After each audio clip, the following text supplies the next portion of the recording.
माथे पर लाल टीका और आंखों में गहरा काजल और गले में काला कपड़ा तस्वीरें ही बयां कर रही है इस शख्स की कहानी। लाइफ स्टाइल हो तो कोई भी शख्स चर्चा का विषय बन ही जाता है।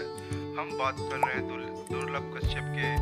भाई उज्जैन के गैंगस्टर के थे, जहां लोग सोशल मीडिया पर हथियारों के साथ तस्वीरें शेयर करने में डरते हैं। वहीं फेसबुक पर इनका स्टेटस होता है कि ये कुख्यात बदमाश, हत्यारा और अपराधी है।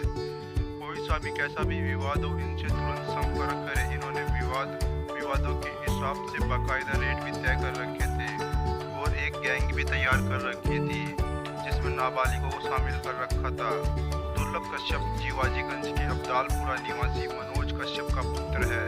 दुर्लभ की माता उज्जैन के क्षीरसागर क्षेत्र में सरकारी स्कूल में वाइस प्रिंसिपल है। पिता मुंबई में नौकरी के बाद इंदौर में शिफ्ट हुए थे।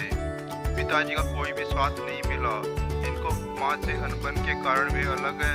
इनकी मां सरकारी स्कूल में वाइस प्रिंसिपल है। दुर्लभ कश्यप को मां से खर्च के लिए हर महीने रुपए मिलते रहते हैं। उसके शौक के कारण दोस्तों की संख्या लगातार बढ़ती चली गई। धीरे धीरे वह अपराधियों के संपर्क में चला गया और अपनी एक गैंग तैयार कर ली। इनके ऊपर कई बड़े गैंगस्टरों का हाथ था जो इन्हें हथियार से लेकर दहशत गर्दी फैलाने के लिए हर जरूरी सामान मुहैया कराते थे। इनकी एक टीम भी थी जो सोशल मीडिया पर डराने, धमकाने में और दहशत गर्दी फैलाने में पोस्ट शेयर करती थी। ये चर्चा का विषय तब बने जब इनकी मौत हुई। उज्जैन में ही सक्रिय दूसरे गैंग के लोग जब इनसे मिले तो दोनों पक्षों में किसी बात को लेकर विवाद हो गया और इसी बीच दुर्लभ ने एक शख्स पर फायरिंग कर दी जिससे वो घायल हो गया। मौके पर मौजूद उसी गैंग के लोगों ने जवाब में दुर्लभ पर हमला कर दिया और उसे चाकुओं से गोद दिया। इसके बाद घटनास्थल पर ही दुर्लभ कश्यप की मौत हो गई।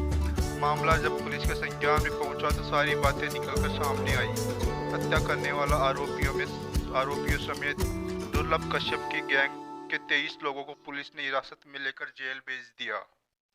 बेटे की मौत पर पिता ने एक तस्वीर साझा की जिसमें उन्होंने कहा कि दुर्लभ का कोई भी दोस्त उसकी मौत पर नहीं आया। इस पोस्ट के माध्यम से उन्होंने लोगों को अपराध न करने की हिदायत दी, इसके अंजाम से भी अवगत कराया। दोस्ती इसकी जीवनी में कमेंट करके जरूर बताइए और हमारे चैनल को सब्सक्राइब जरूर कीजिए।